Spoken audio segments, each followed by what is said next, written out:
Assalamualaikum warahmatullahi wabarakatuh. Apa kabar sobat-sobat semuanya? Oke, mari kita lanjutkan saja ceritanya. Tapi seperti biasa bantu tekan tombol like terlebih dahulu.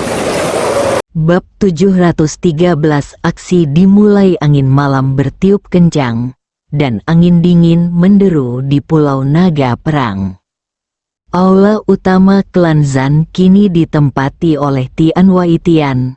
Malam ini, aula tersebut terang benderang dan dipenuhi oleh orang-orang kuat. Di kejauhan, aura kuat mendekat dan segera turun ke aula. Utusan khusus Siang Ran telah tiba dari wilayah Yan. Di dalam aula, semua orang merasa gembira. Seorang pria berjanggut melangkah cepat ke aula dan tertawa. Apa yang terjadi? Apa yang terjadi sehingga utusan khusus Su begitu waspada dan mengumpulkan semua kire alam? Hei, mengapa utusan khusus Wan tidak ada di sini? Wan Bonan hilang. Pria yang disebut utusan khusus Su, yang bermarga Su dan bernama asli Houze, tampak sedikit muram saat itu. Pasukan tak dikenal telah menyusup ke Pulau Zanlong. Hanya dalam beberapa hari, tim patroli telah menghilang satu demi satu. Saya mengatur agar Wan Bonan menyelidiki, dengan targetnya adalah Tianlong Manor. Akibatnya, dia tidak pernah kembali. Begitu kata-kata itu terucap, utusan khusus Siang Ran segera menyingkirkan senyumnya. Dan bahkan keadaan auranya pun hilang selamanya, yang cukup untuk menggambarkan pentingnya masalah ini. Tidak heran Su Houze ingin mengumpulkan semua utusan di Pulau Zanlong dan kemudian mengerahkan langkah tindakan berikutnya. Pulau Zanlong merupakan tujuan strategis yang penting bagi Tian Wai Tian untuk pergi ke dunia luar. 8 dari mereka memiliki tanggung jawab yang berat dan tidak boleh melakukan kesalahan apapun. Yang pasti ada prajurit di alam Ki di Tianlong Manor. Meskipun kita tidak tahu dari mana mereka berasal. Begitu Su Houze selesai berbicara, pupil mata seorang utusan khusus tiba-tiba mengecil. Mungkinkah mereka berjalan keluar dari area terlarang? Su Houze mendengus. Pernahkah kau melihat orang hidup berjalan keluar dari area terlarang di luar langit dalam hidupmu? Yang lainnya mengangguk. Semua prajurit tingkat Ki dari 4 sekte telah memasuki area terlarang di luar langit. Tetapi kita tidak dapat mengesampingkan kemungkinan bahwa mereka memiliki rencana cadangan. Su Houze berkata dengan suara yang dalam, Tianlong Manor saat ini adalah rencana cadangan mereka. Lalu apa yang kita tunggu? Ayo pergi. Tidak peduli siapa mereka, bunuh saja mereka. Siang Ran berkata dengan marah. Sekarang, ada 7 orang di ranah Ki di aula. Bahkan jika keempat sekte memiliki rencana cadangan, mustahil bagi mereka untuk memiliki 7 orang di ranah Ki. Saya sudah membuat pengaturan. Su Houze berkata dengan suara yang dalam. Utusan khusus Siang, Anda memimpin sebuah tim dan memasuki Tianlong Manor dari tenggara. Setiap utusan memimpin satu tim. Kita tidak hanya harus mengepung Tianlong Manor, tetapi kita juga harus memblokir semua rute mundur mereka. Juga, saya telah mengirim orang untuk mencari di garis pantai dekat Tianlong Zuang. Medan di sana rumit, dan mungkin ada rute masuk dan keluar Pulau Zanlong yang tidak kita ketahui. Su Houze melambaikan tangannya, ayo pergi. Hampir pada saat yang sama, di atap Tianlong Manor, Chu Chen mengangkat mulutnya dan berkata, ayo pergi. Di bawah naungan Audio malam, milik Soft kelima tim Channel. itu bubar ke segala arah dan menghilang tanpa jejak dalam sekejap mata. Sekitar setengah jam, suara mendesing, suara mendesing, suara mendesing. Beberapa aura kuat turun ke Tianlong Manor. Tianlong Manor, tidak ada seorang pun di sana. Laporkan kepada utusan khusus, jenazah anggota patroli yang hilang telah ditemukan. Mayat utusan Wan ditemukan di ruang bawah tanah. Wajah beberapa utusan khusus tiba-tiba berubah muram. Memang ada kekuatan tak dikenal yang menyusup ke Tianlong Manor, tapi mereka terlambat selangkah. Sial, siapa orang itu? Su Houze menggertakkan giginya. Matanya penuh amarah. Cari dengan sekuat tenaga, tutup semua pintu keluar dari pulau ini, dan jangan biarkan mereka lolos. Tak seorang pun dari ketujuh utusan itu meninggalkan Tianlong Manor. Seluruh patroli Tian Wai Tian di Pulau Zanlong dikerahkan dan digeledah di mana-mana. Situasinya sangat menegangkan. Tidak semua tim patroli ini berasal dari dunia luar. Banyak dari mereka adalah prajurit yang menyerah dari Pulau Naga Perang yang diperbudak dan menjadi bagian dari tim patroli. Di malam yang gelap, para prajurit Pulau Naga Perang yang bersembunyi mengungkapkan keberadaan mereka dalam pencarian karpet berintensitas tinggi ini, dan berita pertempuran datang dari mana-mana. 7 utusan khusus duduk dengan kokoh di Tianlong Manor. Itu hanya insiden kecil dan tidak sepadan dengan usaha mereka. Di puncak gunung di tengah malam yang gelap, udara dingin menyelimuti tubuh kurus kering yang menggigil. Bocah itu berusia sekitar 13 atau 14 tahun, memegang pedang di tangannya. Setelah melakukan serangkaian teknik pedang, ia duduk di atas batu untuk beristirahat. Ia memandang ke kejauhan, di mana ia samar-samar dapat melihat cahaya. Ia menggenggam erat pedang di tangannya, matanya dipenuhi kebencian.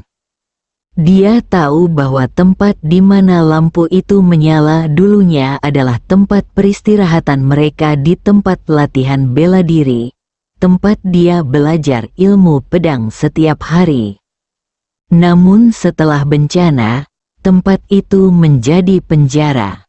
Ayahnya dan kakeknya dipenjara di dalamnya.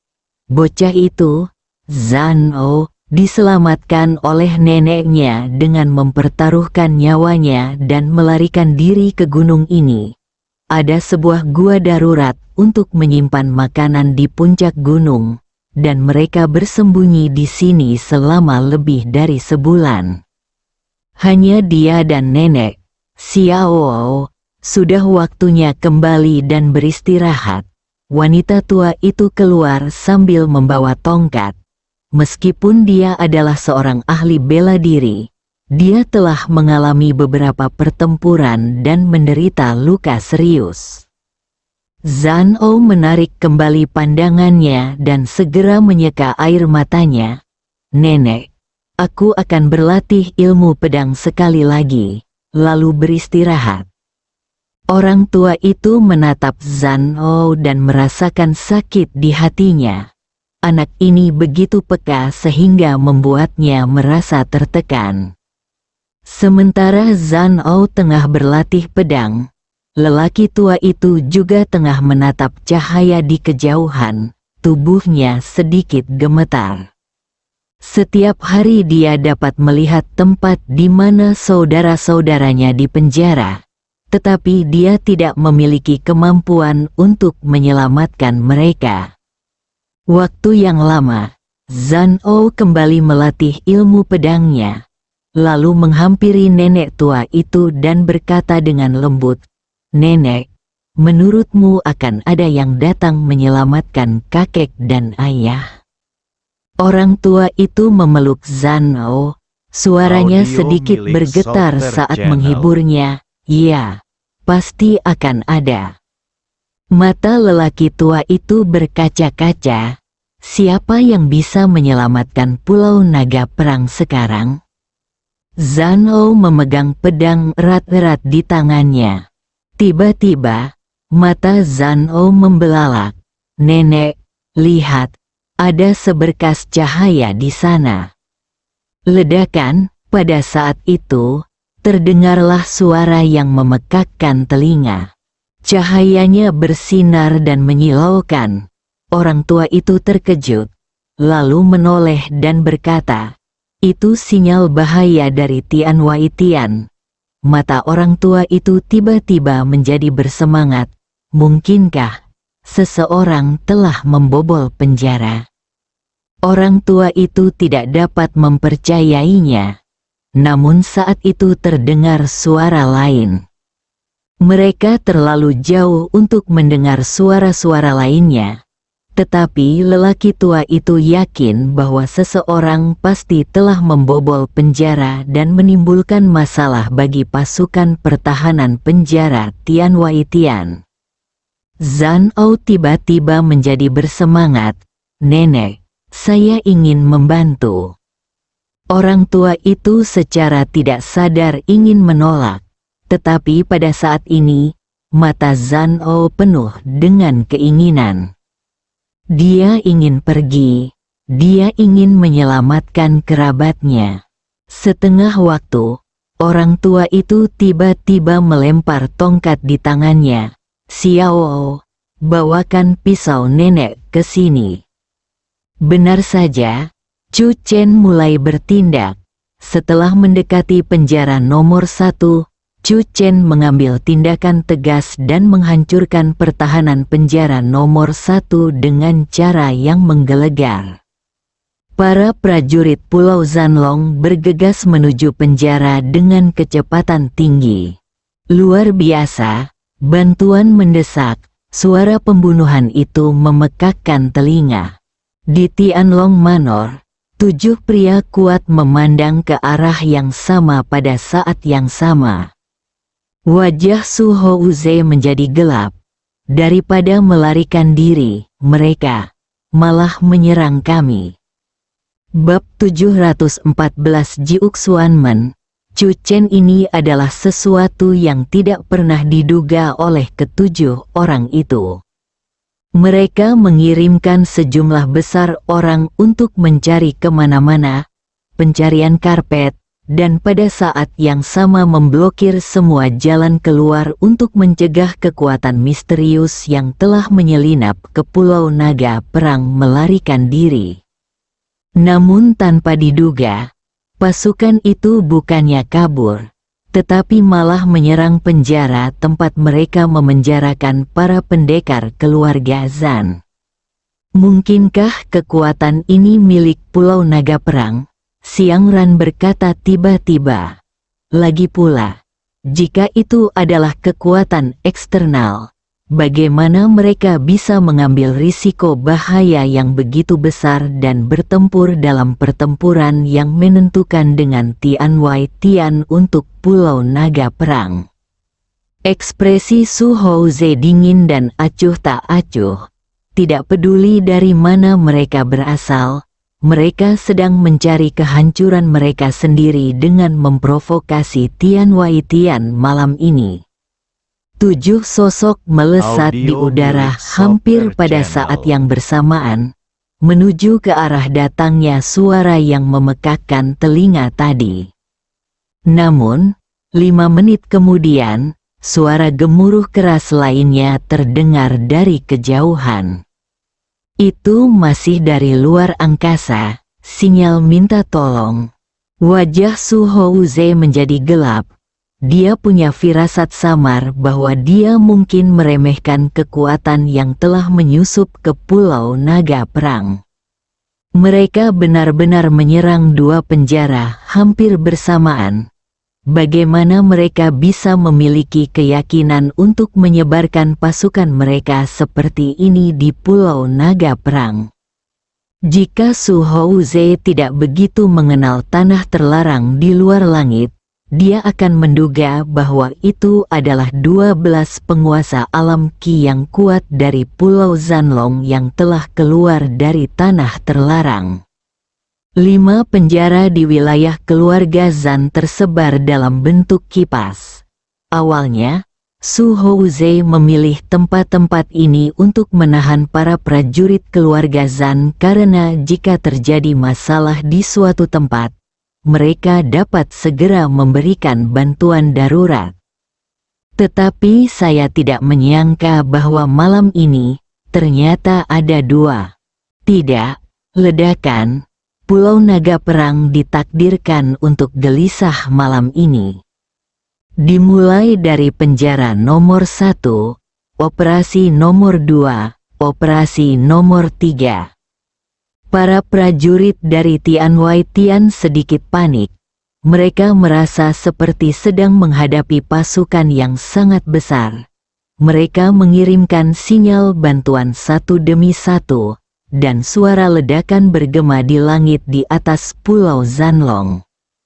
Target mereka adalah 5 penjara. Tatapan mata Su Houze dingin. Kami tidak bisa menerima penjara manapun yang ditembus. Kebanggaan di hati para prajurit Tianwai Tian jauh melebihi kebanggaan para prajurit Pulau Zanlong.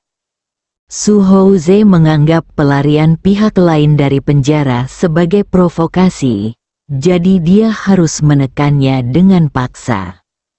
Siang Ran, kamu memimpin tim untuk mendukung penjara Jingsan. Penjara Jingsan yang disebutkan Su Houze adalah penjara nomor 2 di peta Chuchen. 7 orang di alam Qi masing-masing memiliki tujuan. Termasuk penjara nomor 5 di mana Chuchen tidak dapat diatur untuk dikirim ke negara Qi. Su Houze mengatur agar orang-orang di negara Qi pergi mencari dukungan.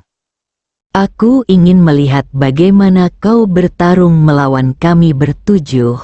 Su Houze terus berlari menuju penjara nomor 1. 2 orang di alam aura mengikutinya untuk menghadapi keadaan darurat kapan saja. Penjara nomor 1, tempat latihan bela diri Zan. Lampunya terang benderang. Chuchen berdiri di atas kudanya dengan pedang di tangan. Ada mayat di bawah kakinya. Itu adalah prajurit ulung di puncak kekuatannya yang menjaga penjara ini. Chuchen membunuhnya tanpa usaha apapun. Serang, Zan Musi bersemangat dan haus darah. Ada beberapa luka di tubuhnya. Tetapi saat ini, Zan Musi sama sekali tidak merasakan sakit. Dia hanya bersemangat dan bergegas masuk ke penjara dengan marah. Pertahanan penjara itu ditembus di setiap kesempatan. Chuchen tidak masuk ke dalam. Dia berdiri di tempat yang tinggi di dalam penjara, memegang pisau panjang di tangannya. Dia percaya bahwa alam aura pihak lain akan segera tiba. Posisinya membuatnya menjadi orang pertama yang melancarkan serangan, dan dia pasti akan menanggung serangan balik yang paling hebat. Chuchen siap secara mental. Suara pembunuhan terdengar di mana-mana. Penjara nomor 2 banyak prajurit keluarga Zan mengikuti Liu Ruyan. Awalnya, mereka sedikit khawatir apakah Liu Ruyan dapat menunjukkan kekuatan penuhnya dalam keadaan seperti itu. Namun, saat trompet serangan berbunyi, mereka menyaksikan dengan mata kepala sendiri pemandangan wanita berpakaian merah ini yang tak terkalahkan. Mereka semua tercengang, lalu gembira. Yang ada di depan mataku hanyalah seorang dewa perang wanita. Ada banyak mekanisme tersembunyi di penjara, yang dihancurkan olehnya sebelum dapat diaktifkan. Ia menembus penjara dengan kekuatan yang luar biasa. Mereka akhirnya mengerti mengapa Chu Chen mengatakan bahwa penjara nomor 2 pasti akan menjadi yang tercepat untuk dibobol. Chu Chen memahami kekuatan dewa perang wanita ini. Ada banyak prajurit keluarga Zan yang dipenjara di penjara, dan suara pertempuran yang memekakkan telinga di luar telah menarik perhatian banyak orang. Ketika mereka melihat seseorang berpakaian merah dengan wajah dingin dan cantik mendekat, banyak orang yang awalnya tertegun, kemudian mereka menjadi gembira dan takut bahwa mereka sedang bermimpi. "Apakah kamu di sini untuk menyelamatkan kami?" "Paman Dasang, kami di sini untuk menyelamatkanmu." Tiba-tiba sebuah suara berteriak dari belakang. "Penatua Langit, ini kami, Sekte Jiuxuan dan Istana Baihua telah bergabung dan mendarat di Pulau Zanlong untuk menyelamatkan kita." Diiringi teriakan keras, para prajurit keluarga Zan menyerbu masuk ke dalam penjara. Para prajurit keluarga Zan yang dipenjara di penjara gempar. Mereka mengira kematian akan menjadi akhir yang ditakdirkan bagi mereka. Sebelum malam ini, tidak ada seorang pun yang berani berharap bahwa mereka akan dapat meninggalkan penjara ini. Di sini, setiap hari, para prajurit keluarga Zan disiksa hingga mereka tidak dapat hidup atau mati. Ini adalah tempat api penyucian. Pada saat ini, di tanah api penyucian, Sang Dewi turun. Wah, setelah Liu Ruyan berhasil melewati pertahanan Tian Wai Tian di dalam, dia langsung bergegas keluar. "Aku akan keluar untuk mencegat bala bantuan dari Tian Wai Tian. Kalian bertanggung jawab untuk menyelamatkan orang-orang." Pertempuran tak terduga ini terjadi di wilayah keluarga Zan di Pulau Zanlong. Malam itu, banyak prajurit keluarga Zan yang bersembunyi di berbagai tempat juga kebingungan. Dan banyak dari mereka yang dengan ragu-ragu mendekati arah tersebut. Zan Au tiba. Dia memegang pedang panjang dan neneknya memegang pisau besar. Dan mereka bergegas ke medan perang tanpa ragu-ragu. Chu Chen juga menyadari kejadian ini dan tanpa sadar tertegun sejenak. Kemudian dia merasa emosional di dalam hatinya bahwa setelah rumahnya hancur, beberapa kekuatan benar-benar tidak dapat ditampilkan hanya dengan kekuatan saja. Mereka juga dapat menggunakan darah mereka untuk melindungi rumah mereka. Di kejauhan, aura seorang pria kuat sedang mendekat. Chu Chen mengangkat kepalanya. Akhirnya tiba saatnya. Sebenarnya ada 3 orang. Chu Chen merasakan aura 3 orang di alam Qi dan segera memahami pengaturan Tian Wai Tian. 3 orang datang untuk mendukung dari penjara nomor 1, dan 4 penjara lainnya masing-masing mengirim 1 orang di alam Qi. Pada saat yang sama, mereka siap untuk saling mendukung kapan saja. Mulut Chu Chen sedikit melengkung. Untungnya, dia telah menunda operasi penyelamatan di penjara nomor 5 sebelum berangkat. Jenderal Zantu akan memimpin anak buahnya untuk bersembunyi di sekitar penjara nomor 5, dan menunggu kesempatan untuk mengambil tindakan ketika pasukan bajak laut menyerang Pulau Zanlong. Chu Chen berdiri di titik tertinggi penjara. Di bawah cahaya, pertempuran di bawah kakinya mencapai puncaknya. Chu Chen hanya membawa sekitar 50 prajurit keluarga Zan. Namun seiring berjalannya pertempuran, Chu Chen menemukan semakin banyak prajurit keluarga Zan muncul dari mana-mana. Ini masih wilayah keluarga Zan. Chu Chen melihat ke kejauhan, dan Su Houze, yang sudah tiba, juga menatap Chu Chen. Suho Uze diam-diam terkejut dengan kemudaan Chu Chen. Dia melirik Chu Chen dan bertanya, "Siapa kamu?" Chu Chen tersenyum. "Sekte Jiuxuan." Chu Chen bersambung,